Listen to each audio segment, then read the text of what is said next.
Wait a minute. You like wrestling? Of course I like wrestling. That's why I hate it. Outlaws. Wrestling is better than the things you like. Outlaws. You'll take those rattlesnake fangs and you'll stick them right in my ass. What? Middle-aged. Outlaws.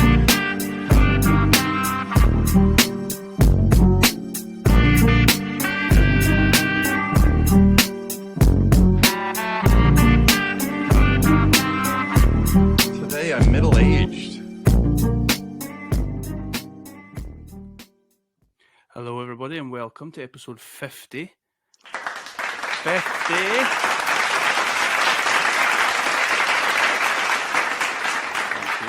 of the Middle-Aged Outlaws podcast. We are going to 1997 today with the first ever Hell in a Cell match between Shawn Michaels and Undertaker, chosen by your good self, Adam. How are you? I'm doing okay, thanks. How are you? Wonderful, thank you. Wonderful. Thanks. Do you know, I've just heard the news. The news? Kane is alive! That was good. Just heard. Thank you. Thank you. I'm excited to talk about this pay-per-view. Loads and loads and loads of stuff on the go here. Brian Pillman, obviously, the announcement of his death, I think on the same day. First Hell in a Cell match. There's a lot to talk about there. The state of the rest of the card. Yeah. And Stone Cold Steve Austin just completely showing up and just completely taking over the whole pay-per-view and really overshadowing pretty much everything. You know, if it hadn't been for that Hell in a Cell match, then he was the best thing on it and he wasn't even wrestling. Yeah. So lots to talk about. Yeah, It was a great choice by you. I'm so glad you picked it. Like I said to you last time we recorded, I'd never seen it before. Never seen the Hell in a Cell match. So nice. Yeah. Shall we talk? Shall we talk October 1997? Okay. In your house. I'm not coming in your house. It wasn't in your house. Okay. October 1997. What were you doing? 1997 October. I would have just. I would have been in sixth year at school, I think. What a time! Yeah. What a time! And so probably not focusing all that much on school. I would have been getting served in pubs by then because, you know, I basically had a beard and stuff like that. You were getting served in pubs when you were 12 or something. I did start shaving at 13, so yeah.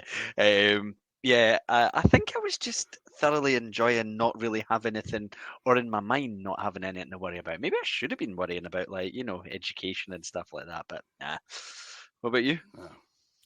14, I think. Definitely not getting served in pubs. I don't know. Probably. Do you know what? 14 would probably still playing with wrestling figures. Nice. That's what a 14-year-old should be doing. I guarantee you, 14, I was probably playing football every single night of the week. Nice. Not organised football, but just playing football. That's what the kids should be doing. True. Shove your fortnights up your bum. Right, let's talk it. October 1997. Some albums released at that time, Adam. Okay. The Velvet Rope by Janet Jackson. Okay. Nimrod by Green Day. Nice. Harlem World by M.A$E, Pastor Mace. Okay. And Sci-Fi Lullabies by Suede. Oh, okay. Your boy Brett Anderson was dropping I had a couple of Suede albums. I don't remember that one. I bet you did. You look like you definitely have a couple of Suede albums in there. Some births at that time. We had Nick Bosa. Oh, okay. Of NFL fame. Marcus Rashford. Jesus. Of Manchester United fame. What was I'm it? just feeling old. I'm feeling old now, but okay. He had a bad weekend. Sorry, Marcus. Yeah. Probably wasn't all on him, but yeah. And ECW champion, I was going to say NXT heavyweight champion Braun Breaker. Okay. Also born October 97. Quite a good a month and year for athletic pedigree. Yeah. A couple of notable deaths. John Denver. Okay. I was going to say eventually they took him home, Country Roads, but is that even the same guy? I think it is. I think you've got the right guy. Yeah. Fuck. Yeah. And Brian Pillman, of course. Of course. Yeah. Here comes your favourite part. Right. You've been doing well. So, UK number 1, October 1997. I think we've had it before. Oh, come on. Right. My guess was going to be Bop by Hanson. However, That's a great guess. we haven't had that before, I don't think. No. We've We've had it before, and I think I maybe sang it in the fashion of the person to you. Oh, was it a Spice Girls song?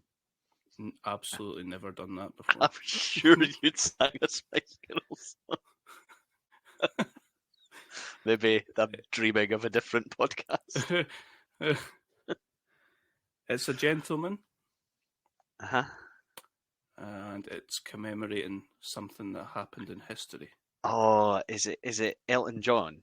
Is it oh no, it's not Kiss from a Rose. That's a totally different type of vibe going on there. I forget the name. I forgot the name the last time. I remember this. It was a song for, well, later for Princess Diana. Candle in the Wind. There you go.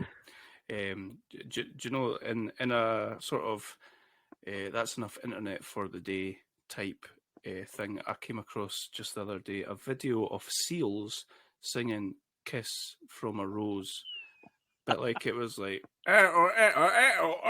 like I didn't need to do that, but you get the Yeah. So yes, "Candle in the Wind" by Elton John. What US number 1? I've never heard this song before, but I'll give you a hint. It's like an R&B group, gentleman's R&B group. Okay. Is it Boys to Men? Yes. Oh yes. Oh no. Now I need to think of a Boys to Men song. Has it ever been? Nah.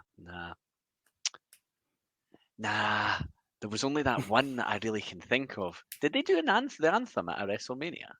Boys to Oh, Men. I don't know. Have I got that? I think they sung the American national anthem. Yeah. Yeah, I'm assuming they didn't release that. Nah, I'm not going to know the song. The song is well done on Boys to Men. The song is 4 Seasons of Loneliness. Okay, never heard of it. That sounds uber depressing. Does a bit. Okay, UK box office number 1. What was getting us all excited on October 1997? Enemy of the State. No. It's a British film. It's one of those sort of it's sort of like a sort of feel good ensemble. Pete Postlethwaite's possibly in it with a bunch of other ragtag gentlemen. When you first said feel good and you'd said British, I was going to say Trainspotted, but then that's maybe, I don't know, for them, feel good in a different way. If you're into babies crawling on ceilings, then this is the feel good film of the summer. This was turned into a musical, I think. I might just be straight up talking right out my backside. I think it was. You could keep your hat on, Amber, whilst you guessed it. Amber? Why am I referring to you as my dog's name? This is not going well. You can keep your hat on, Adam. Is this the whilst one? You think about this? It's the one about male strippers, isn't it? Mm-hmm. What was it called? 3 words. This is going to get into charades territory. I can't. I'm going to know it. Obviously when you say it, but I'll tell you. Yeah. The Full Monty. That's it. Yeah. Okay. I apologise for addressing you as my dog's That's name. okay. I'm over it. And number 1, US box office, October 97 is not The Full Monty. This stars Morgan Freeman. What? Why? 1997, Morgan Freeman. I think. Shit. Better look at that. Hmm. I'm sure it does. I mean, is that too late to be Shawshank Redemption? Is it too late for that? I don't know if it is too late for it. It's not But it's that, not though. that. This Do you is know? based. This is based on. I think it's based on James Patterson books. Oh man. Yes, it is. Oh. It's also got Ashley Judd in it. Oh, there were all these films he was in where it was like catching a murderer of some kind, and I know it's Yes, one of it's those got a- type of yes. films. Oh, Yep. This is something Ric Flair used to do and made them cry. Kiss the girl, kiss the girls. No, helicopter cock. No, yeah, you're right. Kiss the girls. I watched a Morgan Freeman classic the other night for the first time in ages. I watched Seven. It's great. Oh, what a film. Can you just drop that like that? Amazing. You got Kiss the Girls anyway, well done. Yes. I had a few hints, so yeah, I won't fully celebrate, but yeah. I've never seen Helicopter Cock, have you? No, I imagine it did well at the box office. Okay, well done. Thanks. Okay, on to your favourite part. Before we get into the pay-per-view, let's pretend that In Your House, Badd Blood 1997 is a motion picture, and let's cast it. Okay. How far down the card are you going? Right, so I've got the announce team. I've not. Okay. Okay. I've got the Hell in a Cell match, including some other parties that involve themselves. Okay. I tried to go for the flag match as well, and I probably got I got something for at least 2, maybe 3 of the 4. Right. Okay. But that's as far as I went. Okay, let's hear yours, and then I'll do mine. Right, I'll do the announce team first because I don't think you've done that. I worry you won't know who this guy is. He's been in loads of stuff. JR. There's a guy called. I've heard of him. Yep. There's a guy called Barry Corbin. He's been in quite a lot. If you had the opportunity to look him up, you would definitely recognise him. Baron Corbin. Barry Corbin.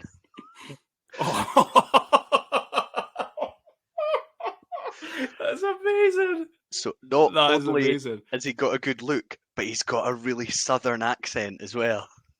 I'm sure he's in One Tree Hill. That's amazing. I think he might be, yeah. So that's my JR. When I started thinking, I found Vince a wee bit tricky. So I've got written down in my notes, Sean Penn or Kevin Spacey. Yeah, I went there. Apologies.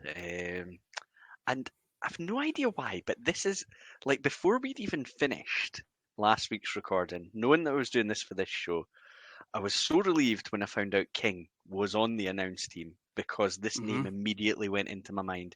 And I don't know if it's just the fact that I'm starting to find King quite irritating on commentary, but Sean Astin it just immediately went into my mind as it could be King. What's wrong? Why is he being cast as a poor Samwise Gamgee? It's just such a yippy wee bastard. I was quite happy when Gil from 24 died, to be fair. Spoilers for season 4 of 24. Yeah, I can see that. I didn't do a commentary team, but I had, if I was doing King, I had Bob Odenkirk plays Saul in Better Call Saul. Mm-hmm. I love that JR cast, and that's amazing. Okay. Who else you got? So Undertaker, I feel like I ended up overthinking it, and I've maybe ended up being a little bit boring because I was thinking, it should be the guy that played Michael Myers in Halloween, and I thought, nah, it's too obvious. That didn't work. But I somehow landed on David Boreanaz. Oh yes. That's where I've ended up. He's played a vampire for ages. That's similar enough. There you go. I'd Shawn Michaels I think I just ended up trying to think of like skinny, blonde, annoying guys, and I've landed on Chad Michael Murray.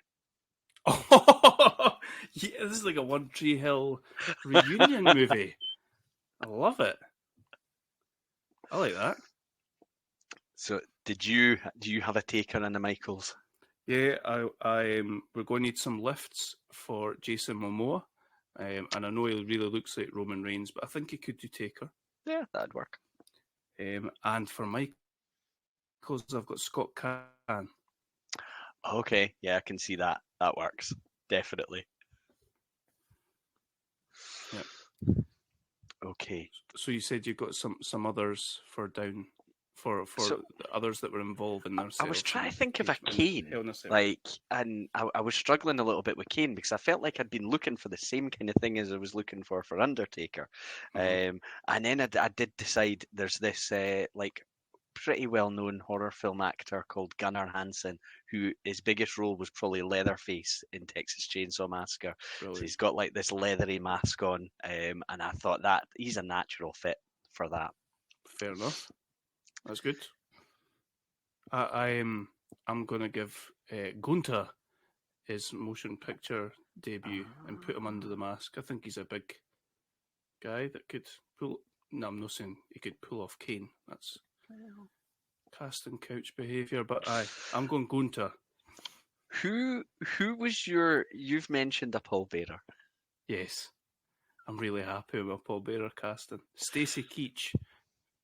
It feels spot on because you sent it to me or you mentioned it to me. Can't remember if you actually sent me a picture of Stacey Keach as pallbearer, but I remember thinking that's going to be tough to beat, and yeah, I just ended up writing down Stacey Keach. I thought Oh, fair dues. I thought that'd come from you. I was thinking of there was a little while I was thinking of like Joe Pesci.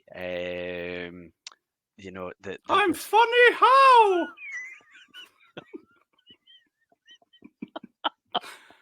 Oh, it'd be such a different, yeah, be quite the show.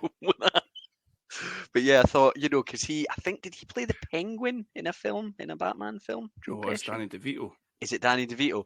He was another one that crossed my mind as well. Nice. Just your Nice. sort of See that? your stout actors. Cool.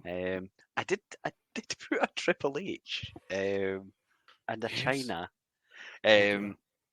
Triple H. I have no idea why, but I was working and I thought, oh yes, and then I wrote it down, and then I've gone back to it and thought, where did that come from in my head? But I've gone with Michael C. Hall for Triple H, and I think it was purely just I thought he could look like him. I'm not Mhm. sure he could behave like him, especially in these days. But that's what I've gone with. I like it. No, I think I like that. And I think I've been maybe a bit lazy with China because I've gone for Xena Warrior Princess Lucy Lawless. Okay, fair enough. Slaughter busy.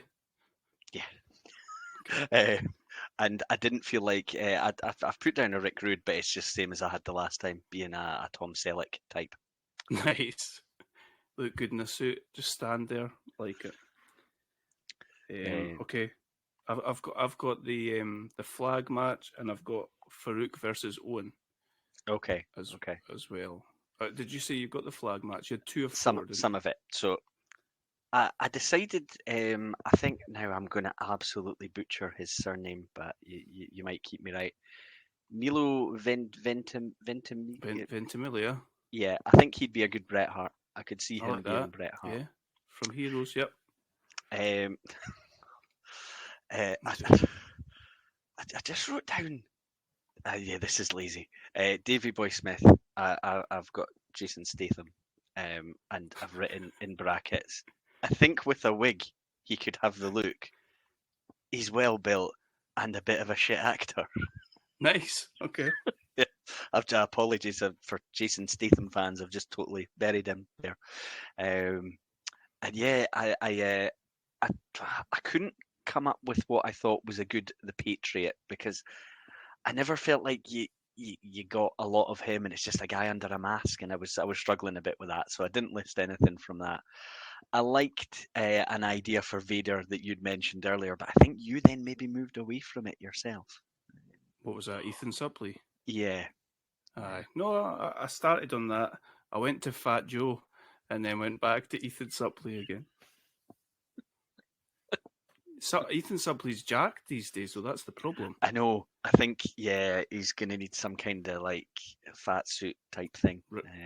Okay, we'll go fast. I was going to say regression of some Okay. description, but that's I don't want the guy to get unhealthy. okay. For Bulldog, I was thinking Tom Hardy, but then I thought our budget is pretty tough.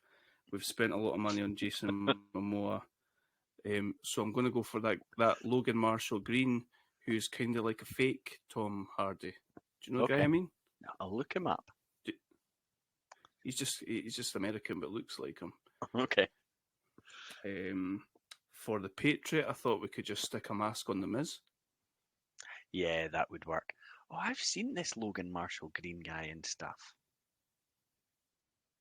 You could stop saying people could pull people off. You could play the Bulldog, I think. Yeah, this guy's quite good. I remember Devil, the one with the lift, and I remember The Invitation. I liked that film. Thought that was good. And he was in that one where he got the microchip put in his body and it sort of took over and controlled him. I can't remember what that was called. Yeah, it's a good one too. Yep. And for my Brett, I thought about Milo Ventimiglia as well. I've went with Sebastian Stan. Okay. Yep. Can see that totally. And for Farouk, I've got Mahershala Ali. Who's that? He's in lots of stuff. I'm saying that, but I can't think off the top of my head what he's in. I can see him. Yeah. Okay, I've seen True Detective. He was in that. Oh yes, so it was. Well, season 3, was it? Yeah, it's definitely not the first one. Yeah, it must be 3. Yeah. Well, I've seen a few things this guy's in. Yeah. He's a great actor. Yeah. And for Owen Hart, I think you might like this. Okay. Wyatt Russell. Oh, I do like that. I'm really happy with that. That's up there with Stacey Keach for me. Yeah, I like that. It's no touching your Barry Corbin, because that is just absolutely inspired casting. But I don't. Wyatt Russell definitely works there. Oh, he was in that episode of Black Mirror. That stayed with me. That one. During that testing, he does shout, "Enough is enough, and it's time for a change." I'm sure he does. That's good. I like that. That works. Enough of that. That was good fun. Let's get into Badd Blood 1997, aka a trailer for Shawn Michaels throughout. We are greeted by Vince, JR and King. This will be the last time you ever see Vince on commentary, I want to say, certainly on pay-per-view. Okay. And we're open straight up with a video package, essentially hyping Shawn Michaels and the Hell in the Cell and no much else. Yeah. Yeah, it's all about how he is gonna. There's kind of no escape now. He's gonna get his comeuppance, because a lot of it, the build with Michaels, is him just sort of narrowly escaping Taker and the numbers game, going against Taker and stuff like that. But yeah, not much mention of anything else going on. Nah. And if you didn't know going in that Brett was champion, you certainly, it's pretty inconspicuous. By its absence, the fact that Brett's a champion throughout this pay-per-view. Yeah, when you mentioned that to me, I said back that, because I remember watching this, I remember the show, but I had it in my mind that the cage match, this Hell in a Cell match, was for the title. Yeah, I thought Taker was champion. Yeah, and I suppose that does just show how much of the promotion and how much they make this show about that match. Because Brett's very. It's his second last match, isn't it? But it feels very undercard in the way it's promoted. Yeah, absolutely. And Conrad Thompson was pushing Bruce Pritchard on that as listed podcast, talking about it, and he's playing it up like, well, this is storytelling. We're putting Shawn in the main event, and then he's able to say to Brett, "I'm the main event. You need to be in the main event with me." I'm not sure if I buy that for $1, unfortunately. I think they're probably preparing to get rid of Brett and making Shawn the man. Yeah, I did wonder at this time, maybe has the conversation already taken place with Brett about the famous I can't honour your deal. And I imagine, given the timing for Survivor Series after this, it probably has, I would have thought. It certainly must be round about there, aye. Yeah. Okay, so as soon as we start, I think we get the Nation of Domination music, and then we're straight into Vince, incredibly uncomfortably telling us. I don't even know if I would say he's telling us. He's telling us that Brian Pillman's passed away, but he's saying it in a way almost where he's like, "Fuck's sake, you'll never believe what Brian Pillman's went and done. He's went and died. The idiot." It's horrible the way it's so weird. Really cold. It's really detached. Cold is the word. Aye, 100%. It's kind of watching it back, because I'm sure I messaged you saying this is right around, Pillman I think has died just before this, and I remembered the Raw, because there's a really famous horrific segment on the Raw that comes after, but I couldn't remember how this was like handled or talked about or anything on the show. I'd heard I think he was supposed to have a match with Mick Foley on the pay-per-view, and I've heard Mick Foley talk about it, and him hearing about it, and the sort of the reaction of, well, everyone I think knew that maybe he was struggling, but it's still, you don't expect it when it comes. But yeah, Vince's reaction it's quite something. It's like robotic. It's strange. Really weird. We are supposed to have Nation of Domination here, so we've got D'Lo, The Rock, and that's what to call. I'm sure I've done this before. I've got to call him Kama Sutra. Kama Mustafa. They were due to be taking on the Legion of Doom and Shamrock, but Vince tells us that Shamrock is injured and unable to partner with the Legion of Doom. So it's a 3v2 match. This will be one of about 6 tag matches on this card. I think we get about 2 singles matches. A lot of the matches, or certainly a few of them, seem to be thrown together. Like you've mentioned there, they were supposed to do Pillman versus Dude Love, and that was going to take up a fair bit of time, I assume, and they've had to fill in. But this wasn't one of them. I do not know if Shamrock was legit hurt, or if this was supposed to just, if this is storyline. I don't know. Yeah. Why don't you tell us this? What are you thinking? I just think, it's LOD are pretty clearly done, and I think we were still to see them come back, 3 years later or something like that. But yeah, there's some weird stuff in this match. Like, there's some moves that are fine and all that, but there's a point in this match where Vince calls D'Lo Brown the Lennox Lewis of the WWE. What on earth is that about? He calls The Rock Rocky Johnson as well. He does, yeah. Maybe Vince took himself off. What does the Lennox Lewis of the WWE mean? I don't know. A very flexible neck. I couldn't tell if he, meant it as a compliment or what. But yeah, maybe it wasn't just storyline why Vince ended up taking himself off commentary. Maybe he just thought, I'm making an arse of this. I've got a few notes of a few bits and pieces, but it's I think by this point in time, LOD have very much lost their aura, and the crowd pop for them, to be fair. But me watching it as a fan, I'm not watching thinking, oh yes, it's an LOD match. It's like, okay, we'll get through this. And there's flooding. I've always liked D'Lo as a performer. I liked the Godfather character. That was funny. And The Rock was around this time a very, very entertaining character. But yep. I just couldn't really get into it. I didn't really care about it. Nah, me neither. And they just sort of play it like sort of heel versus face tag. The tag template of isolating, I think, as usual. Animal ends up getting isolated, and we work to the hot tag of Hawk, essentially. Yeah.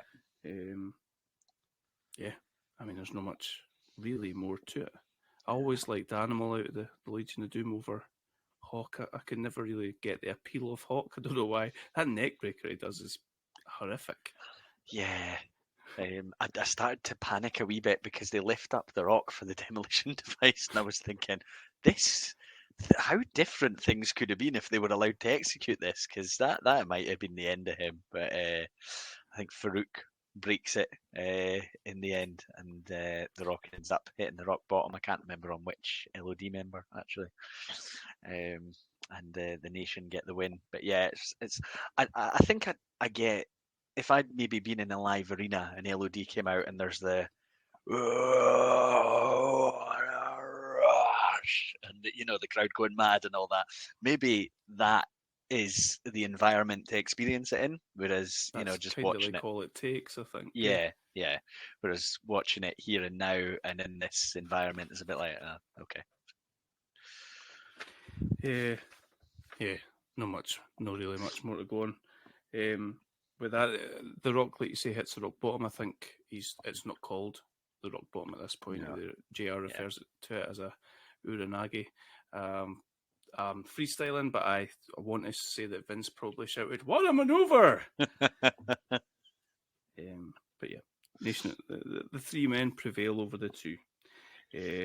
At this point, we go back to an incredibly uncomfortable Vince. I'm kind of picturing him like that scene in Aeroplane where the guy's like got all the sweat dripping down his face.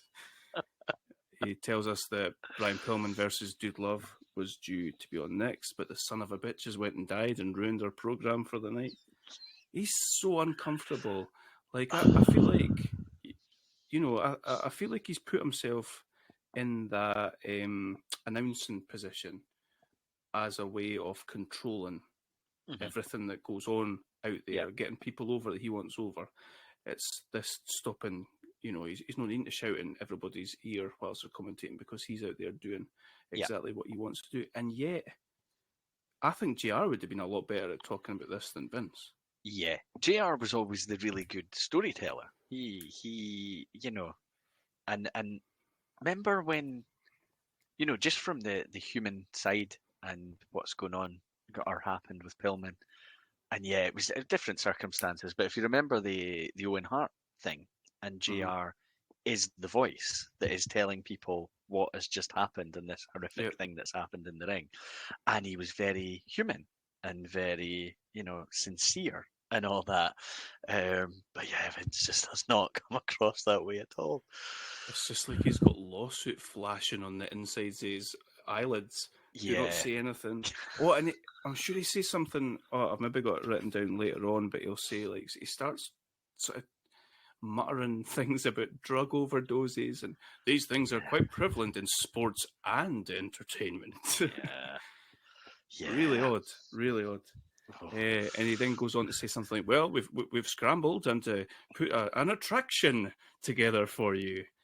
And that is certainly not what we get next, which is a minis match between Tarantula and Mosaic versus the smallest athlete in the world, Max Mini and Nova. I was reading a thing actually about these attraction type things, and going back from the carnivals and things where wrestling originated.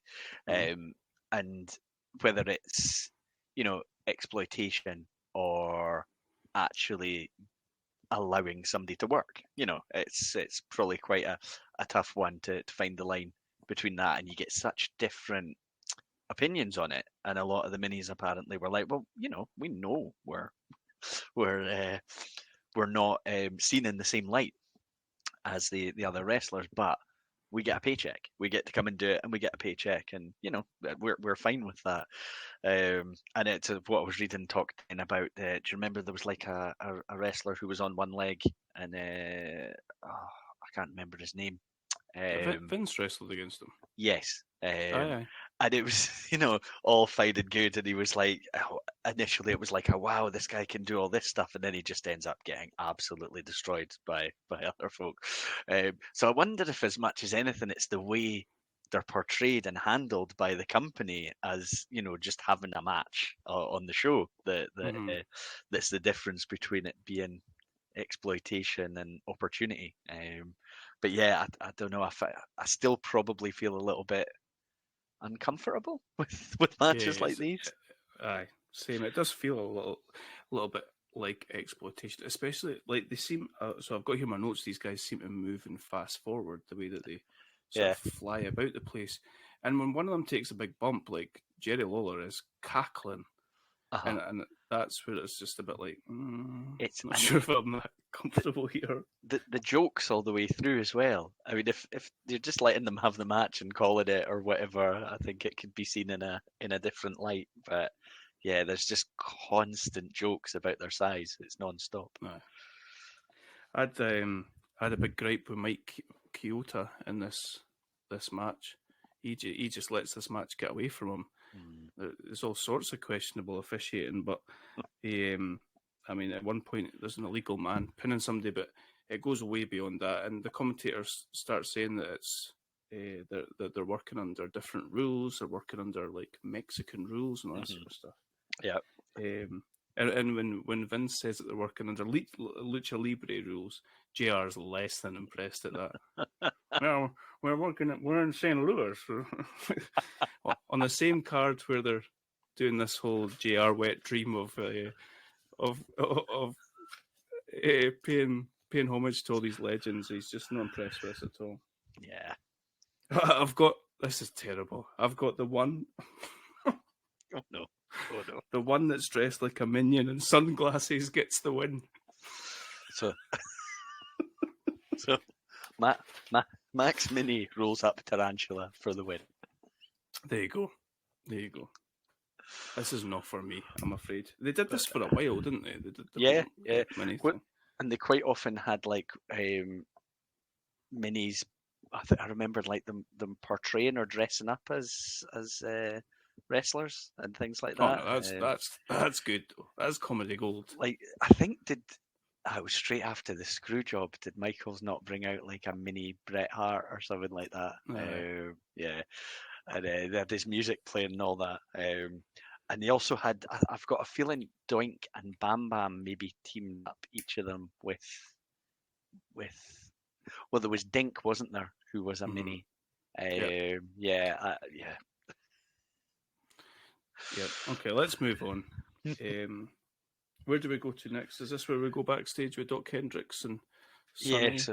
Yeah, I've got there was an advert for an Austin 316 shirt, and I was ready to buy one. That got me. I was all in at that point. And then we're backstage with Doc and Sonny. Doc Hendricks says something really weird. So Vince says something like, "Let's go backstage to Sonny," and then as it's going off, Doc says something like, "As long as they keep forgetting me and remembering you," or something really weird. It's like an awkward, like, just keep your mouth shut sort of thing. Anyway. Sonny also appears to suggest that Doc Hendricks might be having his way with her at some point as well, which just tends to be, I was going to say tends to be her character, but indeed. Yeah.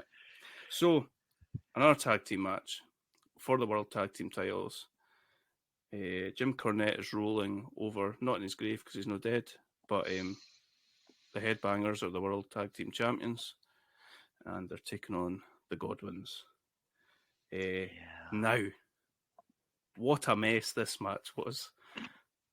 Imagine this being a World Tag Team title match. Yeah, like,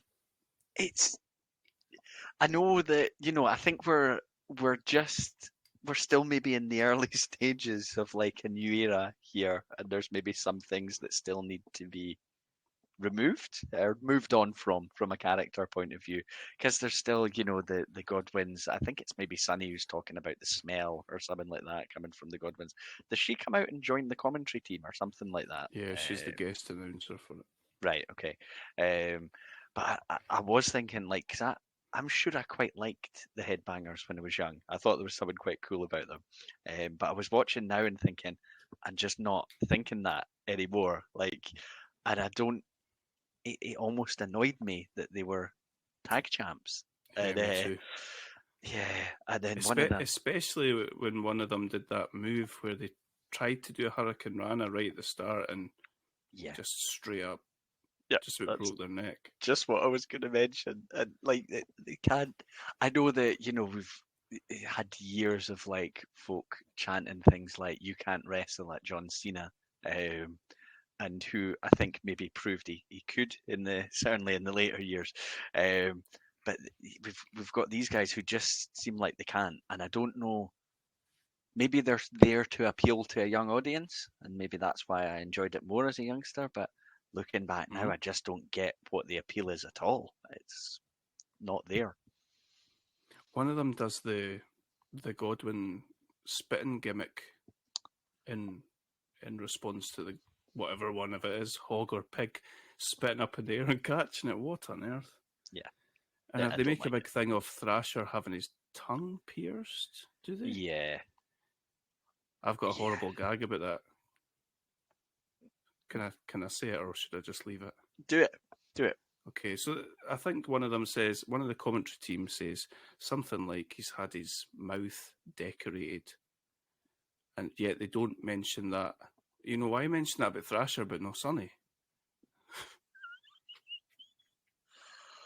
Oh wow. Sorry. So I asked for it. Really early on, after making a mockery of a Hurricane Rana, the headbangers then straight up drop Phineas on his head as well. Yep. Yeah, I don't know whose fault that was. Like, but I've been a wee bit sarcastic in my notes for that because I've got nice tag move as one headbanger holds Phineas on the ropes and the other nearly kills him. Yeah, this was horrible. Like every move looked like it was botched. Mm-hmm. Oh, it's honking. Horrible. I really wanted the Godwins to win, like desperately. Like at least they sort of looked like they knew what they were there to do and supposed to be doing. And they had Uncle Cletus or whatever his name is on the outside. Who did they have? Is that his name? Yeah, Cletus. Yep. Oh wow. Dirty White Boy. I think he was maybe also previously. Okay. I think he was like a Smoky Mountain wrestling champion. All right. All right. Yeah. Yeah. Cornette would not be happy with the way this is all. Nah. No. So this went pretty similar to the other tag team match. This is 3 tag team matches on the bounce. Thrasher isolated for much of the match. Eventual hot tag to Mosh, also known as Beaver Cleavage, and they did the same thing that they did outside that they made a mess of. That was the finish. Yeah. Mosh tries to come off the top, or maybe Thrasher tries to come off it. Is it he's putting his legs up and round, like he's up and round the head, like he's going to go for a Hurricane Rana, and they sort of both fall down, and that's enough to get the win. Yeah. That's so bad. Yeah, it's bad. So then that's not enough for the Godwins. They have to subject us to a little bit more afterwards. They start beating up the headbangers, and I think it's Fink is told. Fink says on the mic, if the headbangers do not stop this behaviour, then they may be stripped of their titles. Yeah. And I thought that must have been something that Dennis Knight kept in mind, getting stripped. God. I like that one. He was more entertaining as Naked Midian, I think. Yeah, it's sad to say, but yeah. But unfortunately. So there we go. The headbangers probably go and drop the titles to Legion of Doom. Possibly. I thought you were going to say more people on their heads, but aye, that imagine the match between them two. Oh Jesus! Somebody's going to get their neck broke. Okay, so we got a video package on the kind of inception of this whole Austin Vince angle. Austin's just been a menace, it seems, at this point. He's coming off of having not his neck broken, but certainly close to that by Owen Hart, SummerSlam 97. We talked about it last time. So they were basically just using him on TV to get his character over, and he's just been a menace. Yeah. It's not 100% clear to the viewer that Vince is Vince at this point, but it's certainly, it feels like it's been alluded to that he's more powerful than lead commentator. Yeah, I think he talks, or you see clips of him talking about how, you know, the WWE are not going to let Austin perform until they get a letter from a doctor confirming that he is healthy. And yeah, I suppose it's quite a good transition, because it's not unusual to have Vince holding a mic in a ring speaking to someone, but he is just starting to speak more as, this is my responsibility, rather than I'm just holding a mic. So it's putting I think a bit of a bridge in for that story to really start to take hold. Yeah, and they show Austin Stunner and poor JR. Yeah, lifelong friend. What did you make of? We see, I think, part of the segment, Owen wearing a Owen 316 shirt with "I just broke your neck" on the back. I think I would have absolutely loved it if it didn't just stick in the back of my mind that apparently there was some bad feeling between the two, because I think that is, you talk about real life and story and how they come together, and I think when you've had a situation like that, well, absolutely make a heel out of it, make a character out of it. I thought it kind of suited him quite well. Oh, aye. No, I like that. So this is where we get Michael Cole backstage looking a fresh 13-year-old. He's got the really, really gelled, spiky haircut. And Owen cuts a promo on Austin. I think he's standing with his back to camera, maybe with says, "I just broke your neck." He wants his IC title back. He's going to get the opportunity to do that against Farouk. I think you touched on it the last time. There's been a tournament for the IC title because Austin's had to give it up. Yeah, that's right. So then we go to a very long honorary some sort of presentation type thing to honor some St. Louis-based former NWA champions. That's really quite. I mean, this is like Hall of Fame before Hall of Fame type stuff. Really quite unlike WWF to have done something like this. Yeah, this feels more WCW. Yeah, it did. Yep. And as far as I know, this was like a JR Cornette thing that they were very excited to be involved with and doing. I guess they must have had to convince Vince to do this. I can't imagine it was his idea. No. Yeah. So who we got here? We got Jack Briscoe, Gene Kiniski, Dory Funk Jr., Terry Funk, Harley Race, Luthez, Sam Muchnick. Yep. Muchnick being the promoter. I think so. Yeah. I genuinely thought we were getting Austin coming down and stunning one of these, because that's what you're kind of programmed to think, that they do these things with old timers and then it's to get somebody over. That's true. Yeah. But yeah, it was just all done very straight, and I don't know if did you think this would mean something to like the crowd, given that it's in St. Louis and all that sort of stuff? Maybe, yeah. I think it would, if these guys all had that association, and like you say, it's quite a list, and I think it's probably the kind of thing you could only do in an area where there was that sort of heritage that was there, and you had the names, because I think the crowd were given decent reactions for the majority of them. It was like, how many guys did they bring out? Was it like 6 or something like that? And 7.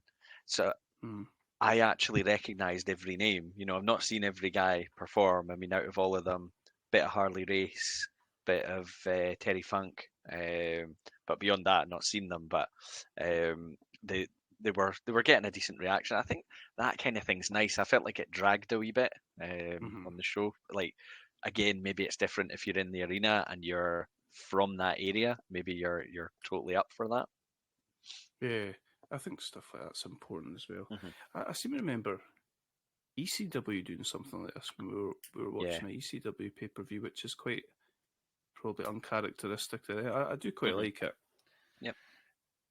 I've got next that we're backstage with Doc Hendricks and Farouk, but I have zero notes. I assume he's saying, I'm assuming he's angry and Yeah, he's kind of running down. Farouk's kind of running down both Owen and Austin. And yeah, he's not a brilliant promo, but it's fine. This is where, just after this, I've got in my notes, Vince sounds like he's trying to cover his ass in advance of the Pillman cause of death being confirmed. yes, this is drugs are a problem in some sports and all forms of entertainment. Yeah, really odd. Really odd. They should have just chucked Melanie on the big screen then. Unbelievable. Unbelievable. If you've never seen Vince's interview with Melanie Pillman from the Raw the night after, if you can sit and watch through it, it's really something.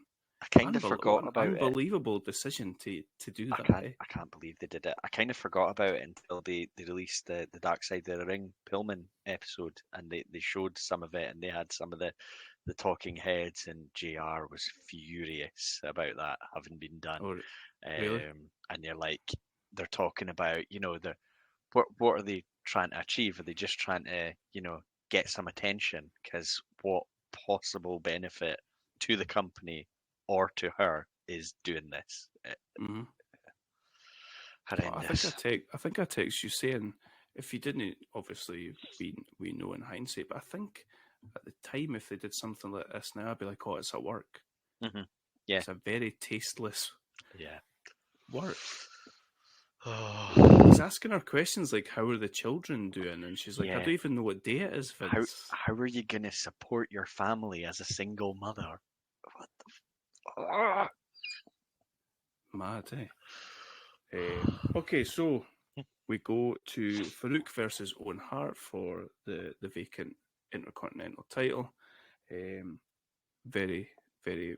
before the two guys come out, we get the glass shatter. And Austin comes out with the title. We're told that he's going to be the person to present the belt to the winner. I was absolutely delighted that this all happened, because Austin, he jumps on commentary. He does a bit of jumping between the different commentary tables, the French and the Spanish. Poor Tito Santana's getting threatened by Austin. I think he does a bit of timekeeping. He's like 100% box office here. He's so entertaining, and you've got I think as well, because you've got kind of, it's heel against heel for the title here. He's given that bit of balance from outside the ring by something that the crowd are going to pop for, and I think what they did a really good job of from memory. Not just on this show, but for the previous and the coming weeks and months, is keeping him in front of people. He's there. He might not be able to work right now in the ring, but he's there. Nobody, when he's behaving like this and doing things like this, nobody's going to forget about him. So when he is able to come back, he's still, where he is storyline wise and all that is still absolutely fresh in everyone's mind. Do you know what's really impressive as well is that Brian Pillman's one of his sort of close colleagues or friends, and the way he's coming off here, like you wouldn't know something like that has happened. I think he talks actually in that Dark Side of the Ring how they've got. I think he said it didn't really hit him until the Raw, and it's like they do the. Is it like 10 bell salute thing, and they're all at the front, and he's starting to break down there and then. Oh, really? Because he said that he struggled to believe it at first. He thought, because Pillman was so known for trying to swerve everyone and all that kind of thing. He just said that through this show he just had it in his mind. Yeah, it's a work. It's not a real thing. And then That's crazy. obviously that sort of 24 hours later it all hit him that no, this is real. This is That's tough crazy. going. Because I think they not only in WCW, but I think they rode together quite a lot through their careers. Must have been tough. That's horrible. I wonder what it was like watching this. Well, this whole pay-per-view generally. I wonder what it was like watching from inside the arena, because it seemed to me like Owen and Farouk were doing a lot of standing about looking at each other, whilst Austin was doing all his shenanigans. It kind of felt like, have you ever seen wrestling when it's like a commercial, when it goes to adverts and they just do stupid stuff in the ring and all that? That's what this felt for the whole match. Yeah, because I suppose, we've as a viewer on TV, we've got a camera showing us exactly where the action is. But there'll be a lot of eyes there in the ring. I wonder if they had it up on a screen, what Austin was doing. Probably did. But it might have felt a bit strange. There's not much to the match. Austin's only thing really worth watching here. JR's scared of him. He says he doesn't want anywhere near him. Like I said, Tito Santana's face, I think he describes Austin as loco, and he's like, "You call me crazy, Tito." Class. But ultimately, Farouk, his head is kind of hanging out the ring, and Austin walks over and leathers him with the IC title, and just walks off with that sort of smile on his face, which we love to see. The announce team have no idea why he could possibly have done this. I think one of them says, "He can't be joining the Heart Foundation." Like, he's done it so he can face Owen for the belt. Mm-hmm. Come on. It seemed, guys. I got it in my notes. Everyone seemed a bit confused as to why Austin helped Owen win it. It should be really fucking obvious. I really liked Owen's, "I did this by myself." Same. Amazing. Brilliant. That's the best. Yeah. That's brilliant. That's why we love Owen Hart. Yeah. That sort of stuff. Because it's one of two things. He either believes it, he really believes it, in which case we love his character for that, or he knows fine well, and he's that's just him being a little shit. Either way, brilliant. Aye, absolutely. So that was a nice singles match that we got. That was good. Back to tag action, 4v4. We've scrambled and we've put together another attraction for you. We've got the DOA, consisting of, Adam. Consisting of 8-Ball, Chains, Crush, and Skull. Well done. I've One got it of written them is the Undertaker. I don't know which one. Oh, okay. Not Crush, and not the two with the bald heads, I guess. Versus Los Boricuas. Yeah. Jesus, Jose, Miguel, and Savio Vega. Nice. Well played. This is absolutely just eye bleach. I'm not talking about this match. It's horrible. And even if it's just horrible enough for how hairy one of the Boricuas is, that's enough for me. Oh, I've got the Crush won the match for DOA with a tilt-a-whirl backbreaker. Yep. What did I say last time? What did you say last time? I said Crush has got the best tilt-a-whirl backbreaker in the game. Ah, and you kind of went, mm-hmm. You did. I'm still not sure he does. Show me a better one. Maybe Barry Corbin could do one. There's a point, I think it might be during, it's during this match, that they start theorising that Austin's behaviour could be related to his close friend's death. Yeah. And I was like, they're definitely trying to make you think this is a work. What are they doing?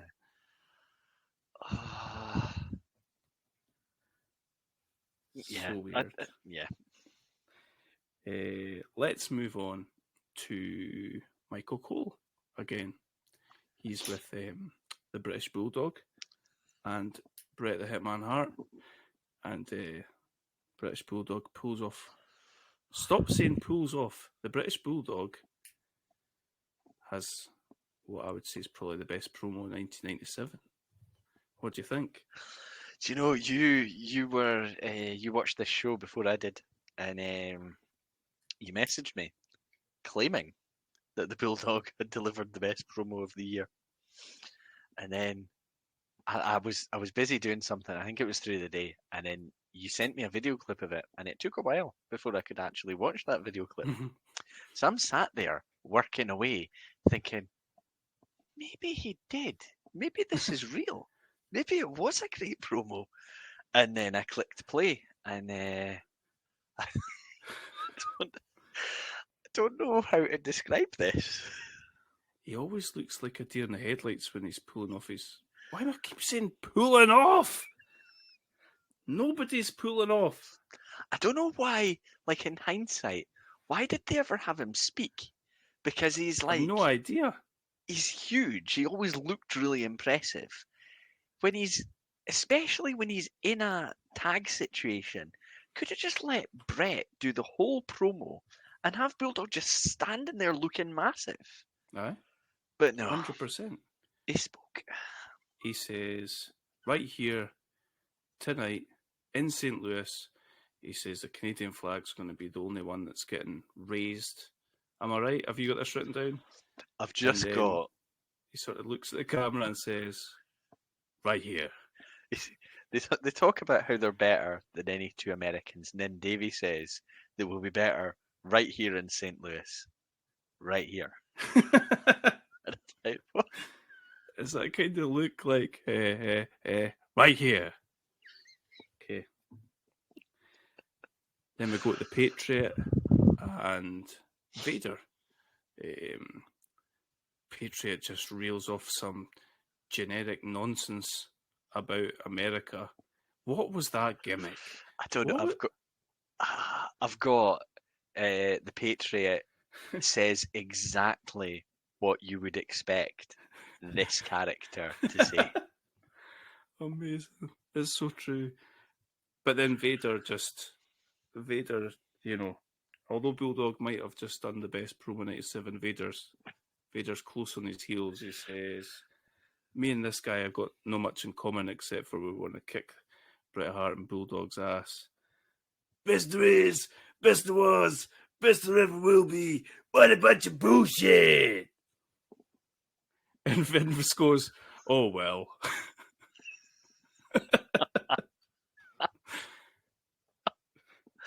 Oh, amazing.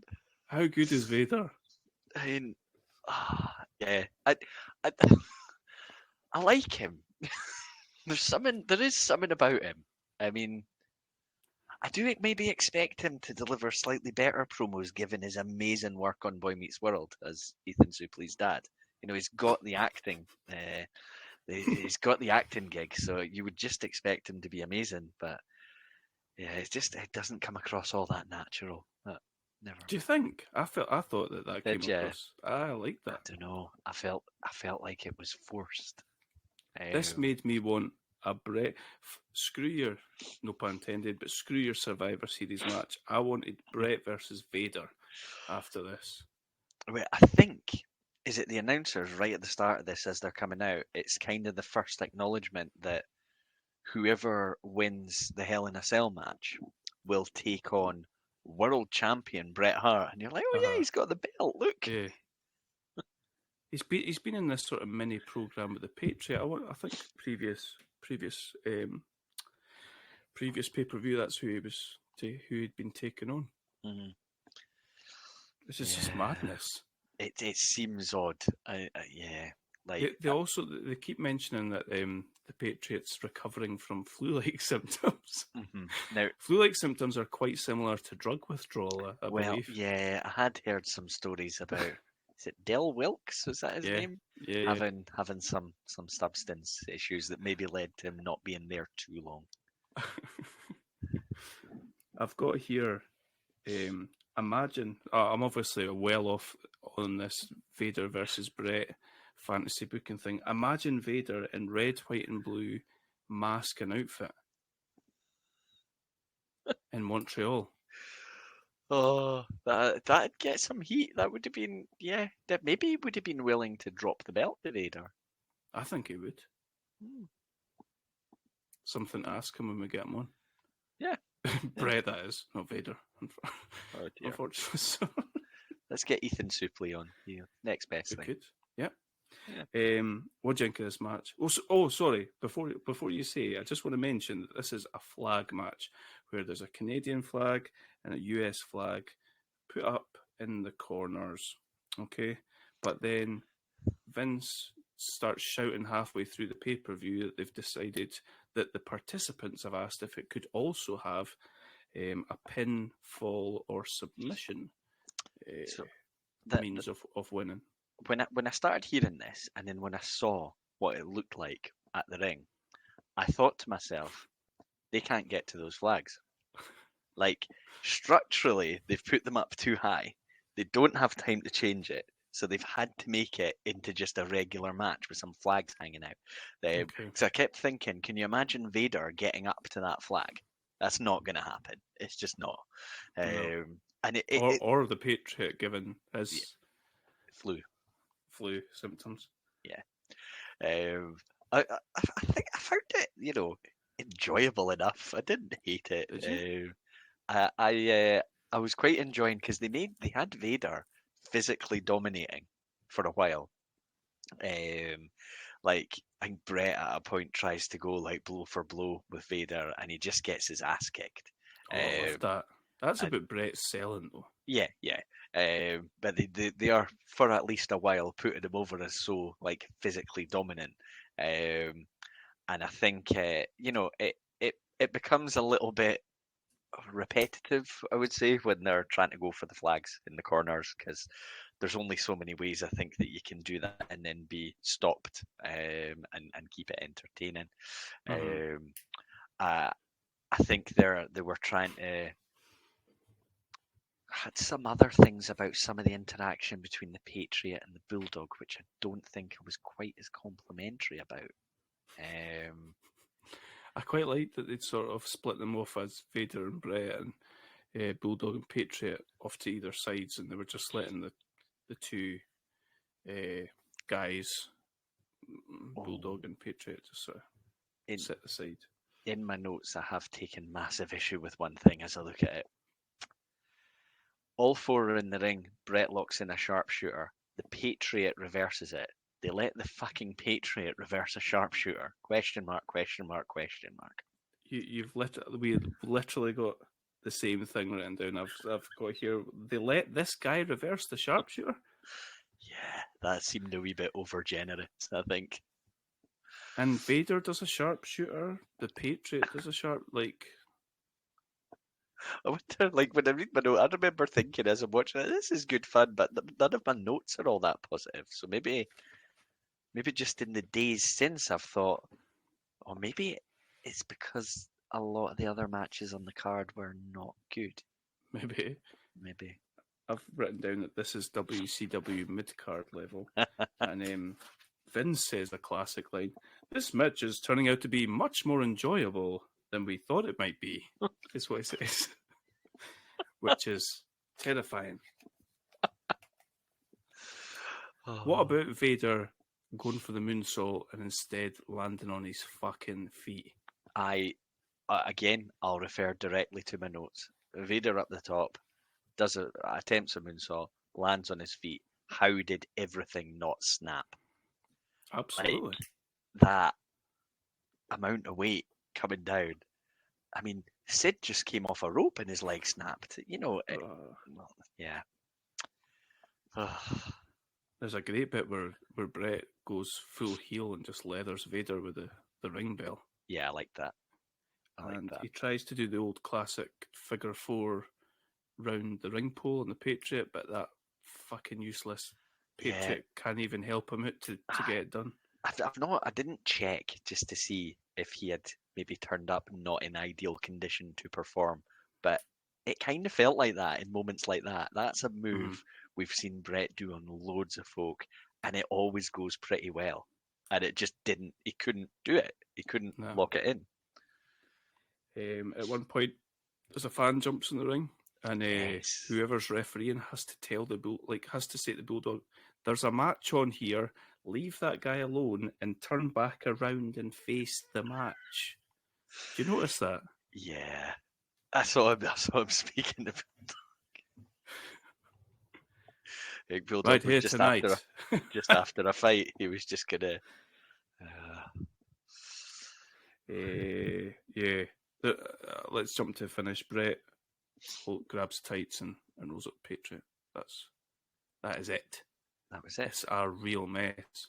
It's a bit tornado tag at some points. It's normal tag. It's outside. It's no DQ. There's quite a lot going on. In hindsight, like I think the bits I enjoyed were purely Brett Vader. So you could have just had a singles match between the two of them. That would have been fine. With nothing to do with flags. Yeah. Okay, so it's funny. I feel like when we're reviewing pay-per-views a lot where they have a really good main event, we sort of take the piss at the card the whole way through and say it's terrible, and then by the end of it, we're like, what a pay-per-view. It's amazing, because the main event manages to just lift everything up. And based on that, we could have had just Los Boricos and DOA go for an Iron Man match the whole way until this Hell in a Cell, and we'd still give it a 5-star review, I think so. Backstage with what I don't think is DX, but is the first incarnation of DX. We've got Shawn Michaels with his newly won European Championship title, Triple H, China, and Rick Rude. Michaels straight up buries the European title. He really does. Yeah. They did like a one night only type thing that Michaels main evented against Bulldog. It must have been really close to this. And it was in the UK, I believe. In the UK, yeah. Yeah, and I believe all the way through Bulldog was going to retain, and then Michaels got them to change it right at the end, with the idea being he would get a lot of heat for it, but it was, I think, is it UK only? So I don't know how the heat was going to translate, but I kind of always suspected, did he just, because this was a fairly new title, the European title, I assume he just didn't want there to be a title that he'd never won. Probably. Yeah. He says something like, really sarcastically, "Thankfully, my coveted European title isn't on the line tonight," or something like that. Triple H looks enthusiastically like he's going to go off on a promo, and they just cut him off straight up. So I thought it was quite fun. We cut to like this really big long video package, and it's all about Shawn Michaels again. Yep. And I've got here that these two have such good chemistry, and I feel like it's a really good rivalry, Michaels and the Undertaker. Yeah, it works. Like they talk a lot about Michael's attitude having changed and things like that. You see some absolutely brutal chair shots to the head of Undertaker in that video package. But yeah, I was looking, thinking, hasn't Michaels been being an asshole for quite a while by this point? But they seem to be really trying to sell the attitude change thing. Something that I was laughing at is them checking under. They're going around the ring checking underneath the ring, and King's going, "What's under?" I didn't see Hornswoggle under there. No, but there's all sorts of stuff under there that I was looking at, thinking that could be used as a weapon, but they were just leaving it. They were like, well, were they looking for a person? Maybe they were. Maybe that's the Michaels angle that they were going for there. We have to check that he wouldn't actually have a person squirreled under there to help him out. Squirreled, good. I like squirreled. So, what do you? I was laughing at this as well. So we get Michaels coming out, and with all of DX, he comes out with Triple H in China, and then sort of points to the back, and beckons Rick Rude out, and Vince says, "Aha, the insurance policy." And I was looking for it in Rick Rude's hand, but he didn't seem to have it. I thought he maybe was carrying it about with him to say, "Look, I can't get involved in this, guys." Amazing. I never twigged in my mind. I like that. Yeah, I don't know if that's what Rick Rude was being sold as. I don't really remember him having like a sort of role in the. He carried a briefcase, didn't he? Maybe he had his insurance policy in the briefcase. Maybe. Yeah, I remember he linked up with them, and I think even like Michaels and Triple H have talked about it since that. He was there with them, but he wasn't. They weren't going town to town driving together and stuff like that. It's just kind of this role that they found for Rick Rude, and he's obviously fairly recently a big name in the business. It felt like a bit of a strange fit to me. And he can't be there long. I think you said he left straight after Montreal. He does, yeah. I really liked Undertaker's entrance here. I think almost as soon as we start to build up, probably from that video package and from the Michaels interview, I think everything just is completely scaled up, and it feels like we're watching a different show. Everything just hits a much better, higher level. Michaels looks like the massive big star that he is. When he's coming out, and Undertaker's menacing, and Michaels is doing the whole selling of "fuck, I'm locked in here with him now," sort of thing. Yeah, he did a good job of selling. All right, there is literally no escape. This is it, which is good. Because given what we've seen before with the numbers game, and basically him being on the run and luring Undertaker into situations, you're then thinking, well, how's he going to do that now? But I think they do actually do quite a good job of telling that story in the match as well. Yeah. I didn't really twig onto it when I was watching it, but it was afterwards, and I was listening to Bruce Pritchard talking about Undertaker just being able to slowly walk around the ring after him. He wasn't need to chase after him because there's nowhere he could go. Yeah, I really like that. It was very horror film-esque. Stalking the guy. I like that as well. I love the way these two. I don't think it's just because of Michaels. I love the way Undertaker whips Michaels about, and Michaels goes flying off the ropes. It seems to happen between these two. Yeah. I like the way at the start of this, Undertaker's just having his way with him. He's throwing him about all over the place. Yeah. And Michael starts trying to climb the inside of the cage to get away from him as well. Yeah. I remembered, like, this is the only thing about this show that I remember, this match from when I watched it in my younger days. And I remember being convinced, like, I know it's storyline. I know that the winner is predetermined, but I was absolutely convinced Michaels was going to get his ass kicked. And he had it coming, and that is what was going to happen. Because the way they built it and the way they talked about the sell, I couldn't figure out a way that Michaels would win this match or get out of the situation. So they did a really good job of selling that. Yeah, absolutely. And that's exactly how it happened as well. A lot of Undertaker grabbing him and just launching him into the side of the cage. He has his ribs slammed off the ring pole. He's banging him from the corner pole of the cell and going back and forward between the ring pole and the corner of the cell. Stuff that's never been replicated. I think I've seen Jeff Hardy climbing up the inside of the cell. Years later, but I don't really remember anybody else doing it. It's stuff that we've never seen happen again, which is quite interesting. Yeah. There's a wee point during this that JR mentions some of the people that Michaels has beaten in the past, and he mentions Diesel, which I thought was interesting. But then they did the fake Diesel thing, I suppose, didn't they? They did. There's so much to talk about in this. I thought I don't think that Mankind versus Undertaker is this like amazing superior wrestling match. It's obviously a spectacle. this like blows it out the water. Yeah, For me, I agree. I can't believe that probably more people talk about Mankind versus Undertaker.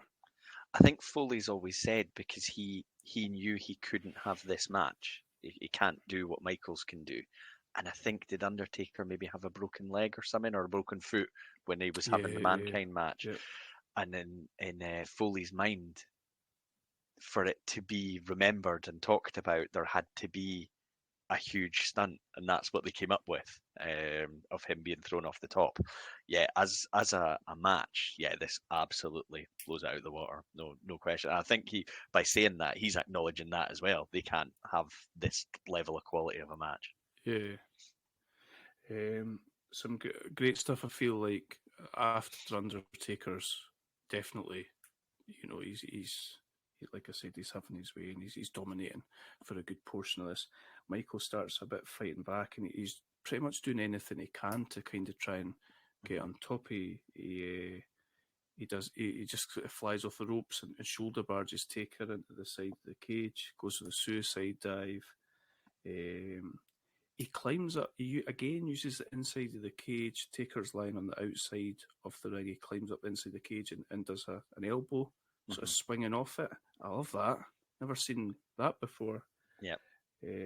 Pile drives him on the steps. Yeah, that was a bit of a wow moment for me. Because I was thinking, how we're only...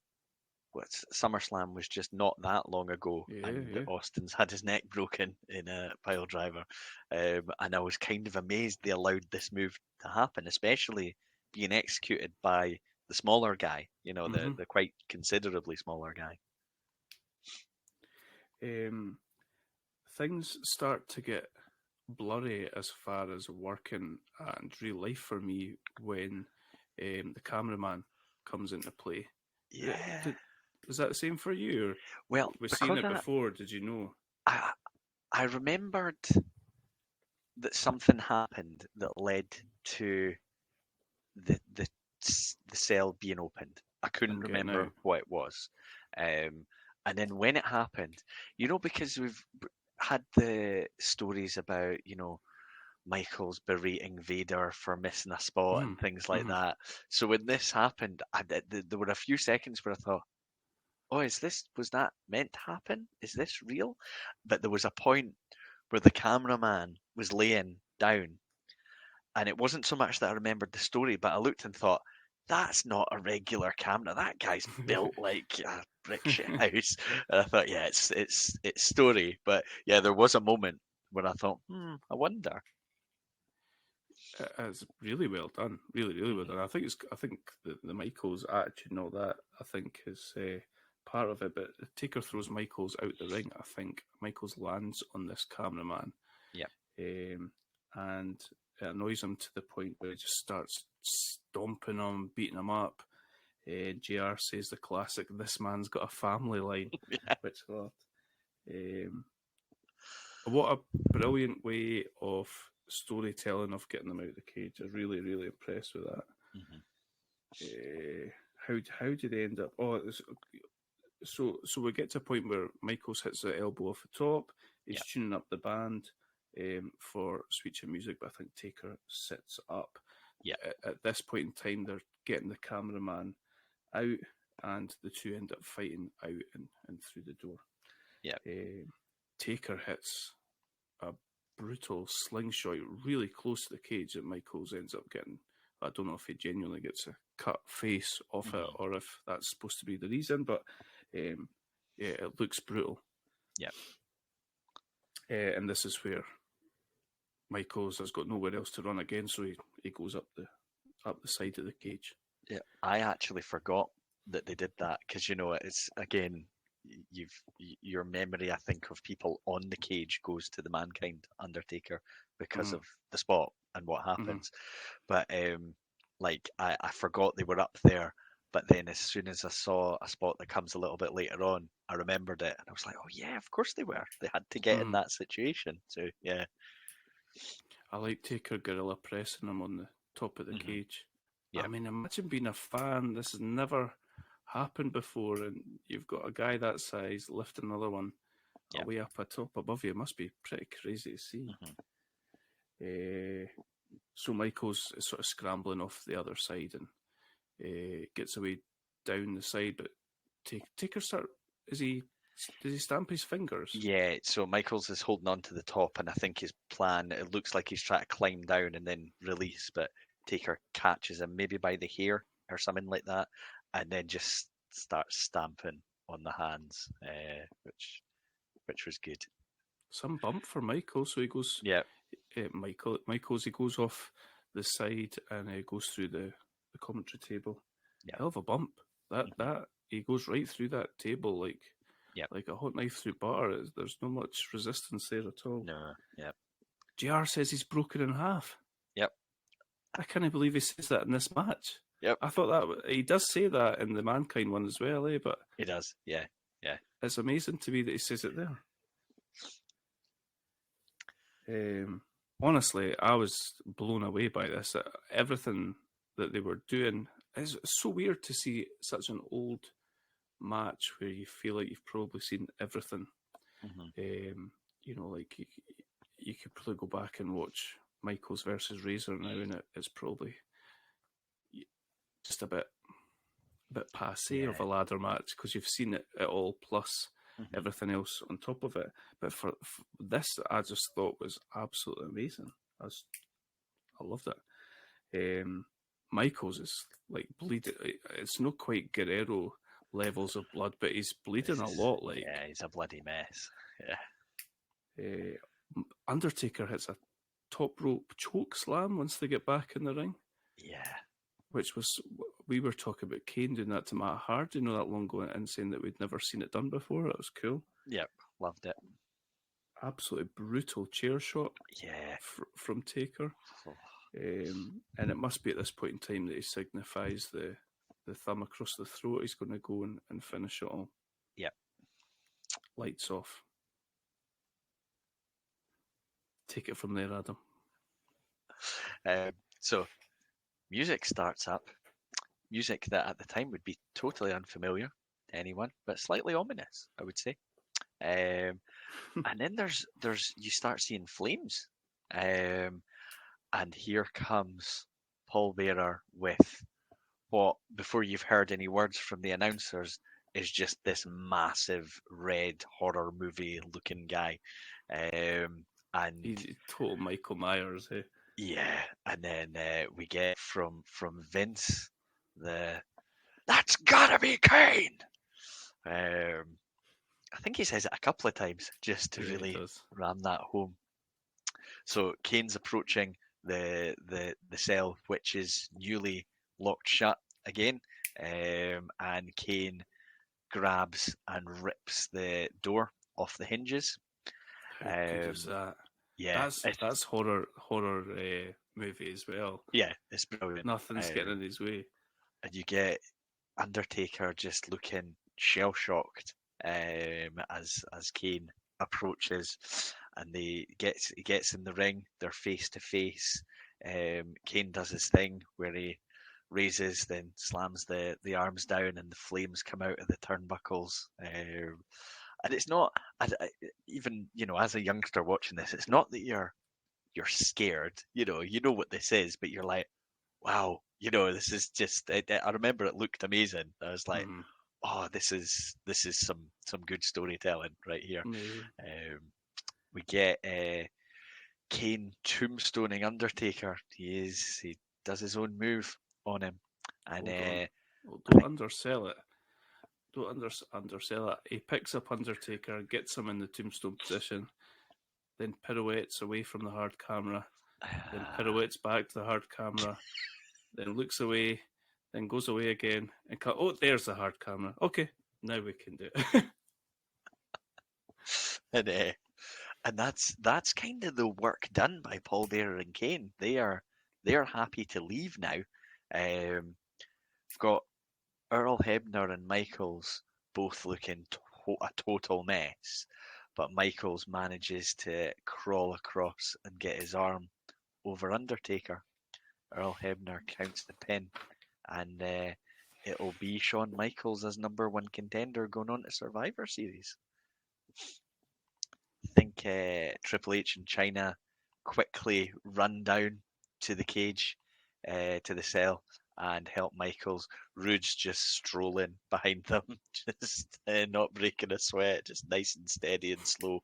Yeah, Michaels, #1 contender, will face Brett for the belt at Survivor Series. I've got probably fine in my notes. And Michaels is selling being an absolute mess. There's no real celebration in what's going on for him here.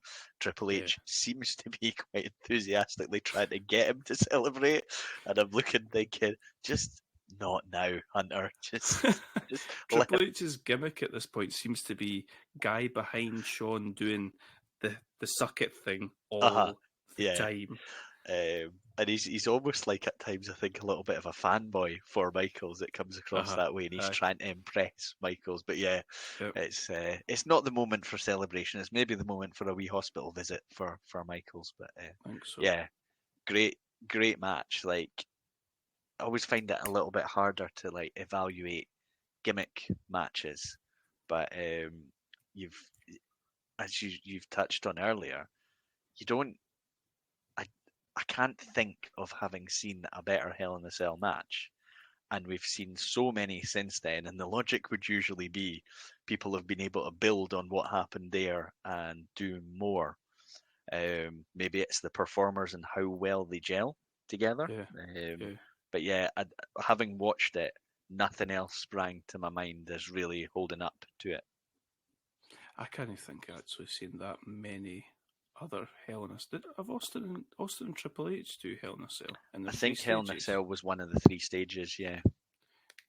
Obviously, Mankind, Undertaker. Who else has done Hell in a Cell? Did Michaels and Triple H have one in their comeback rivalry? I'm trying to remember. That might have been a multi-person one, actually. Yeah, Foley and Triple H. Yeah, there's maybe not been that many that are just one-on-one matches. Anyway, for me, let's check what Meltzer. It must have got 5 stars, surely. 5 stars. Apparently, Meltzer was very close with Pillman, and had said, I think that must be a retroactive. He must have went back and did it again, because I want to say that he says he wouldn't be given any of the matches star ratings because he couldn't really keep his mind on it. Must have been close with Pillman. It's a shame. Yeah. A strange card, but honestly, after watching that, I couldn't have cared what came before it. Really couldn't have cared. That was just absolutely fantastic. I'm really glad you enjoyed it, because when you said that you hadn't seen it before, I thought, and then when I was looking at the card, I was like, oh no, what am I putting my pal through here? And then, but it saved it at the end. That's all good. Oh, it's tremendous. I was thinking, can you imagine what it must have been like to be like a teenager at that live? Oh, seeing amazing. that massive big red guy that you've never seen before coming down, he pulls the door off the hinges and he just faces up Undertaker. Amazing. There's no way anyone on the creative would have thought at that time that they would get the run they did out of Kane. I mean, it's decades that he stuck around, which is amazing.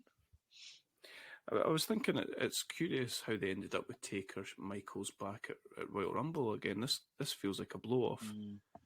Yeah, it does. Yeah. But then obviously they did Montreal. They did DX in your house. What was that? Yeah. Owen versus Shawn. Was it so? No, or Bulldog versus Shawn. No, Shamrock versus Shawn, wasn't it? Was it Shamrock? Yeah, because I don't think Owen really got his program, did he? Despite everyone thinking it would have been maybe an obvious thing to do. Nah, it's Shamrock. Truly amazing. I watched the Raw after. Some really dated. Some of the stuff that Triple H and Shawn Michaels are sent to the Hart Foundation. Really dated. I did not see some of the stuff with Kane. Have you ever seen the photo of Kane with the cape? No, I don't think so. There's photos of him online from house shows where he was wearing a red cape. Oh. That was originally part of his get-up. Okay. Strange. Seems strange now. Yeah. Really weird. So yeah, there we go. Honestly, I absolutely loved it. Brilliant. Awesome. So, I've told you where I was going to go. So originally I was going to go, this happens every time. I was all over the place. I decided I was going to go Vengeance 2005, which I think I probably flirted with before. Got match here. I know this is a wee bit. Here's what you could have won, but I'm not going Vengeance 2005. It's got like Michaels Angle on it. Christian versus Cena versus Jericho triple threat, and Triple H Batista in the Hell in a Cell. Okay.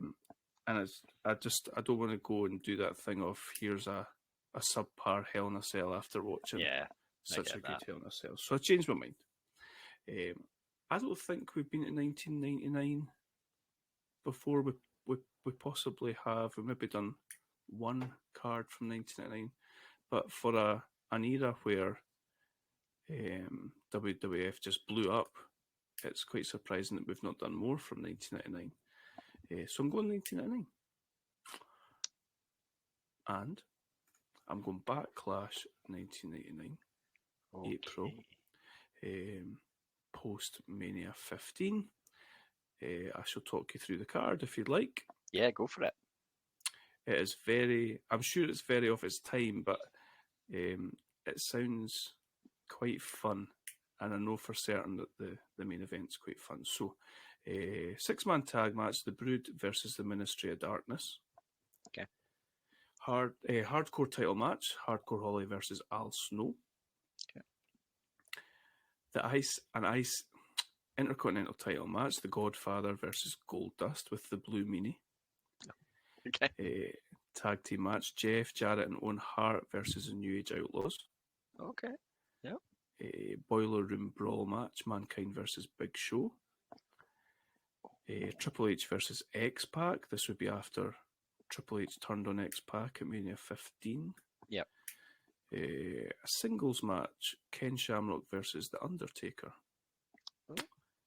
And World Heavyweight title match, No Holds Barred, special referee Shane McMahon, Stone Cold Steve Austin versus The Rock. Okay. Interesting. So it's the corporation a thing here then? It must be, yeah. Yep. Because that was why Triple H turned, wasn't it? He joined.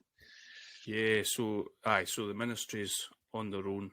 As opposed, they're not corporate ministry at this point. Yeah. We've got corporation, ministry, DX. Triple H must be corporation at this point. I wonder if he'll come out to that music. Dun dun dun dun dun dun dun dun. Do you remember this music? No? Yeah, I do. There's really shit music. It's funny because there's so much about this era that I feel like I would know. I don't ever really remember Undertaker and Shamrock having a match. Nah, me neither. Shamrock was probably corporation at that point. He was kind of like the muscle, wasn't he? So Undertaker's maybe trying to get him to join ministry or something. I love this era of wrestling, but I think sometimes when you go back and watch it, the in-ring is just garbage. Yeah, I think that's the risk with this era. I think the storylines are good and they're entertaining, but sometimes the in-ring doesn't hold up. But we'll see. It's not a show that I look at and think I've seen this like multiple times or anything. I assume I've seen it once, but I don't really remember it. Okay, cool. That'll be fun. Does it catch your excitement? I think so. Yeah, some of the matches you talked about. Yeah. I'm enthusiastic for this. Excellent. Cool. Well, we shall discuss this in 2 weeks' time. I hope it lives up to the Hell in a Cell. I mean, if it doesn't, you can just throw the undercard back in my face. Well, I was going to say, I hope it lives up to Los Boricos versus Dio, at least. Yeah. Excellent. We shall look forward to you fan casting. Who we got here? The Brood. Amazing. Be like the Lost Boys versus. Yeah, I don't know. Yeah, interesting. Yeah, I'll have to have a think about some of these. Nice. Okay. Well, we shall chat in 2 weeks. Until then, take it easy.